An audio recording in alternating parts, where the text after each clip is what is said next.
Hey everybody, welcome to Movie Time. I'm Sean. Alright guys, so a lot of stuff happened at San Diego Comic-Con, but in overall perspective of what surprises were announced, it wasn't as big as you thought it would be. There were some announcements that we expected that still didn't happen, and there was some announcement that happened that we expected.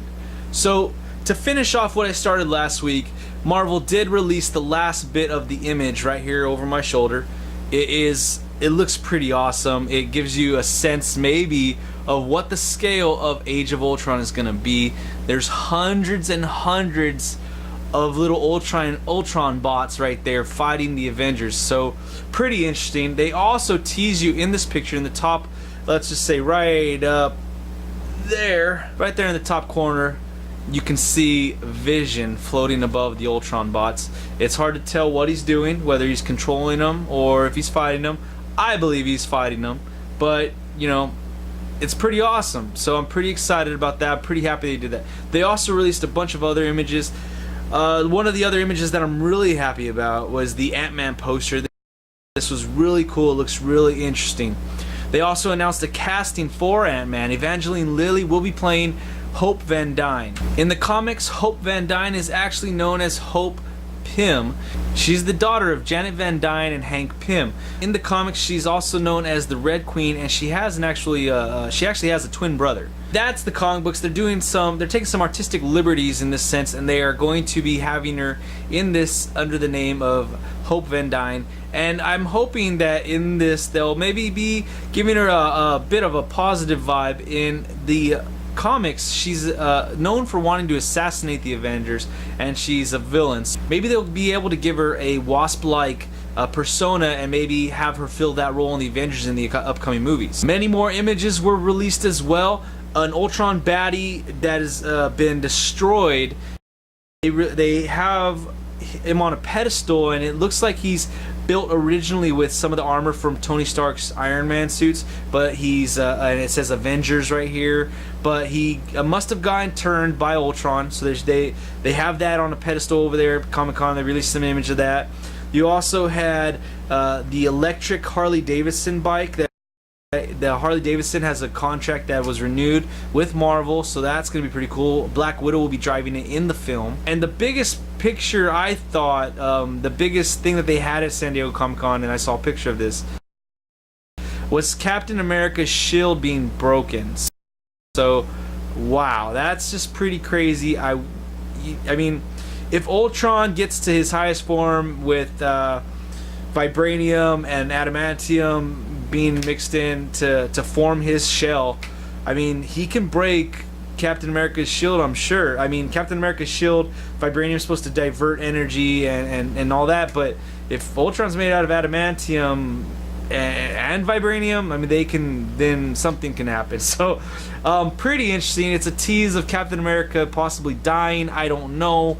All I know is it's awesome, and I wish I was there to see this stuff. Again though, a little lacking on the announcements of stuff we really wanted to hear. There was no announcement of who will actually play Doctor Strange, but right now there's a new rumor, and I think it's actually in the works, of Joaquin Phoenix, you know, getting tied down, signing the deal to be Doctor Strange. So that's pretty interesting. He's a really great actor. He's been nominated for Academy Awards, and I'm pretty sure he won one as well. So, I mean, this would be a really good casting. Tom Hardy and Benedict Cumberbatch, both good actors as well. Joaquin Phoenix, great actor as well. So, no way you can really lose in this race to see who Doctor Strange is. Now, also released, not by Marvel, but it was leaked online, was some test footage that's a few years old, but it's some awesome test footage. This is CGI test footage of Ryan Reynolds' Deadpool, and I gotta say, this stuff is awesome. Please check it out before it's off the internet, before it gets pulled. I mean, every time it gets pulled from one of the big sites, it pops up on another one. It's really awesome footage, and it shows you what really could happen if Deadpool comes alive in this Marvel, you know, universe. It would be really nice to see a live action one, but at the same time, this looks so good. I could definitely imagine seeing a CGI Deadpool film. That's for Marvel. That was the Marvel news from there. Moving over to DC. DC for me was a little less news coming for DC, I think. First off, they showed a nice picture of Gal Gadot as Wonder Woman. That was pretty awesome.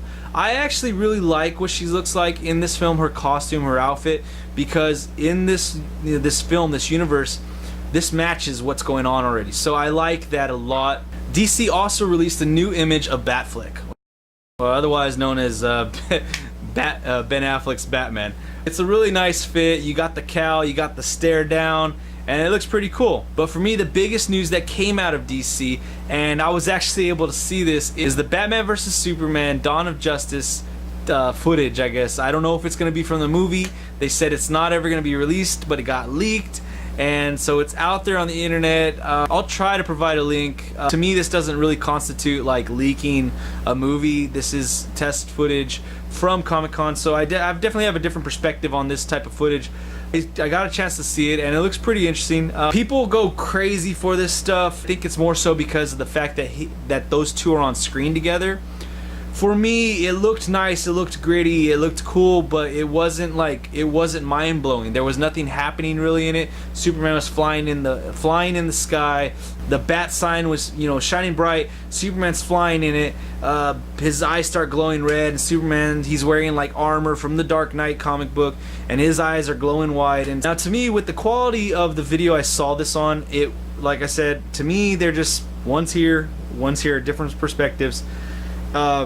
The quality of the footage to me just looked like it was CG, and it wasn't a greatly done CG. So it was nothing that blew my mind, but it was interesting to see it. One of the videos I did see of it did have people going like bonkers, like I said, crazy in there, and I think it's more so because of the fact that they're both just on the screen at the same time. Let me know down below what you guys think. Does this really drive you crazy? The fact that, you know, this literally, it's just them looking at each other, does that drive you crazy? Is it the fact that they're actually finally on screen? Is it the fact that this is now tangible because now there's a video of this movie? Also released this week was a poster for Quentin Tarantino's The Hateful Eight. I really like this poster. It's really simple. Looks like it's an old Western style poster, like it actually belongs back then. I really like this. I'm really interested in it. It has a lot of controversy going with this just because of what happened originally with the script. I definitely am looking forward to this movie, and when it comes out, I'm just really excited about it. He's been, you know, putting out some really good movies lately, Quentin Tarantino, and I'm really turning into a big supporter of his. The last bit of news that caught my attention this week is there is a Mike Tyson biopic being made. Who will play Mike Tyson, you ask? None other than Jamie Foxx. Jamie Foxx won an Academy Award for a biopic when he played Ray Charles back in 2005.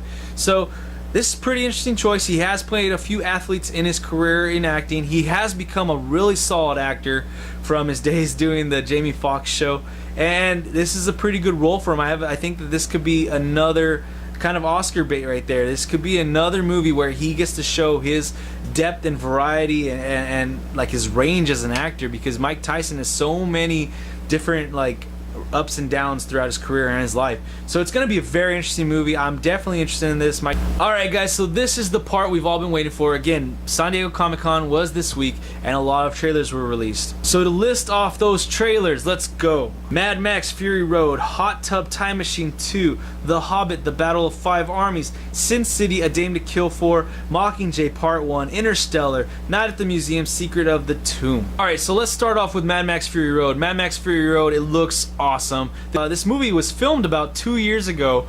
I'm really surprised that it's taken this long. I mean, they did do some reshoots last year, but yeah, it's taken forever just to get this trailer, so that's pretty awesome. It's out. It just like boggles my mind that the fact that this film has been filmed, completed, they did reshoots, and they're still going to be coming out in 2015.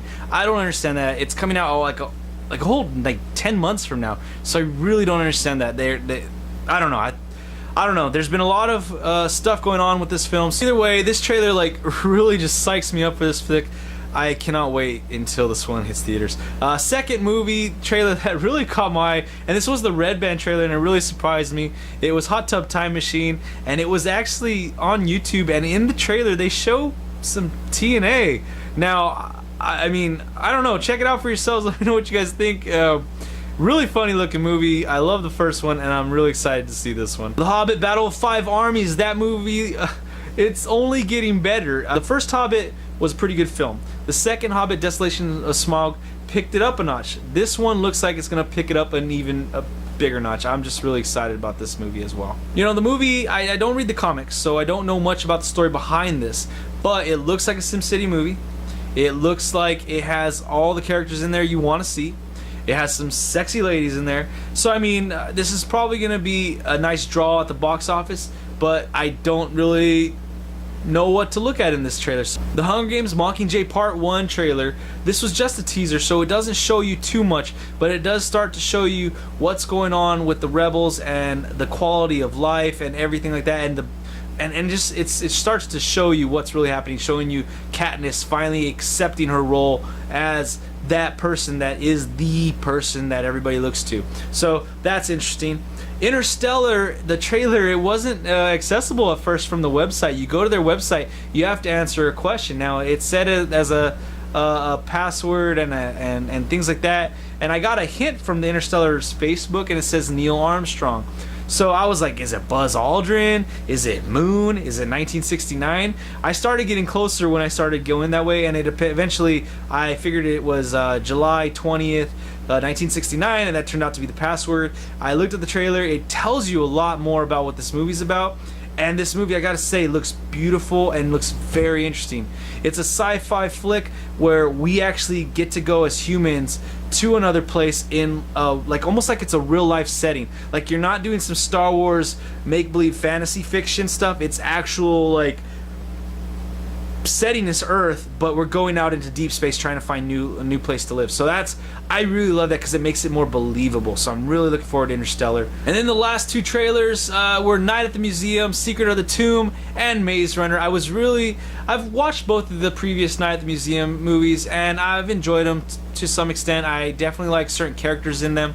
But here's another trailer for the third one coming out soon, and we'll see how this one goes when it comes out in theater. The last trailer is for The Maze Runner. I really enjoyed the first trailer. It's really got me interested in this film, and I'm still interested in this film. I would like to see what happens with these characters, what's going on. I haven't read the book, so I really have no clue what's going to happen. Alright, so now in theaters this week you have two movies that I'm actually really excited for. First one is the James Brown biopic, Get On Up. Chadwick Boseman plays James Brown in this film, and I gotta say, from everything I've seen in the trailers, he looks like he's gonna do a good job in this one. I'm really excited about this one. Can't wait to see some of the music pieces in here and just the excitement that you get from the James Brown character. I'm really excited about this film. But the movie this week that has me all aflutter is Guardians of the Galaxy. I'm gonna go see this tomorrow night. I am really excited about this film. I'm hearing a lot of positive reviews that it's better than you expect, and it's really just fun Marvel film that you don't know what you're gonna get from it because it has so many different levels to it. So I'm really excited about this. I really love James Gunn, his other superhero movie called Super, so I'm really looking forward to this one tomorrow. Alright guys, time for movie of the week. This week's movie of the week was 300 Rise of an Empire. Now I haven't seen the original 300 in a while, probably a year or two, but I did enjoy it very much. So I thought it was a really good, gory, bloody film, and it kind of hits all those action notes and kind of like hoorah kind of like movies, and I really enjoyed that movie. So this one I was expecting a little less because it wasn't as big of a or as put out there as much as 300 was. I wasn't expecting the same level, but you know what, when I got into this film I really enjoyed it. I got everything out of this film that the first one gave me, and I cannot complain about this film. The sword fights are a little generic on some when it shows some of the fights, but when you get down to the brass tacks of the people that really matter in this film, Themistocles, Silius, Artemisia, when they are sword fighting, it really goes down and they really like hit every point on their choreography. So those fights were really well choreographed. Like I said, some of the fights are generic sword fights, you know, slash dead. They do show a lot of blood. I want to say more blood than the first 300. It seemed like it. The blood was a little different color. It was more like in your face 3D style, it seemed.